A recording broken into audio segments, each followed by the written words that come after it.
حضرت حذیفہ رضی اللہ تعالیٰ عنہ فرماتے ہیں کہ حضور اقدس صلی اللہ علیہ وسلم کو جب بھی کوئی سخت امر پیش آتا تو نماز کی طرف فوراً متوجہ ہو جاتے۔ بے شک نماز اللہ تعالیٰ کی ایک بڑی رحمت ہے، اس لیے ہر پریشانی کے وقت اس کی طرف متوجہ ہو جانا گویا رحمت الہی کی طرف متوجہ ہو جانا ہے، اور جب رحمت الہی ہماری مددگار ہوگی تو کیا مجال ہے کوئی پریشانی باقی رہے۔ صحابہ کرام رضی اللہ عنہم مجمعین جو ہر قدم پر حضور اقدس صلی اللہ علیہ وسلم کی اتباع کرنے والے ہیں، ان کے حالات میں بھی یہ چیز نقل کی گئی ہے۔ حضرت ابو درداء رضی اللہ تعالیٰ عنہ فرماتے ہیں کہ جب تیز آندھی آتی تو حضور اقدس صلی اللہ علیہ وسلم مسجد میں چلے جاتے اور جب تک آندھی رک نہ جاتی واپس نہ آ جاتے، اور اسی طرح سورج یا چاند گرہن ہو جاتا تب بھی حضور اقدس صلی اللہ علیہ وسلم کا یہی عمل تھا۔ اسی طرح ایک صحابی ہیں جن کا نام ابن عباس رضی اللہ تعالیٰ عنہ ہے، وہ سفر میں تھے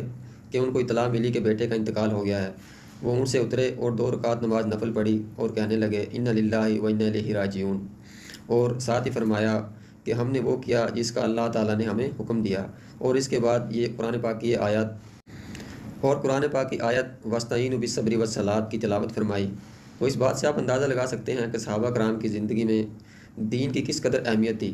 کہ ان کو اطلاع ملی کہ ان کے بیٹے کا انتقال ہوا، پھر بھی انہوں نے صبر کا مظاہرہ کیا، اور جو حکم اللہ تعالیٰ کی طرف سے ان کو ہوا ہے حضور اقدس صلی اللہ علیہ وسلم کے ذریعے، انہوں نے اس پر عمل کیا۔ آج آپ میرا اور اپنا اندازہ لگا سکتے ہیں کہ ہمارے بھائی، بیٹا یا باپ کسی کا بھی انتقال ہو جائے تو ہم واویلا کرنا شروع کر دیتے ہیں۔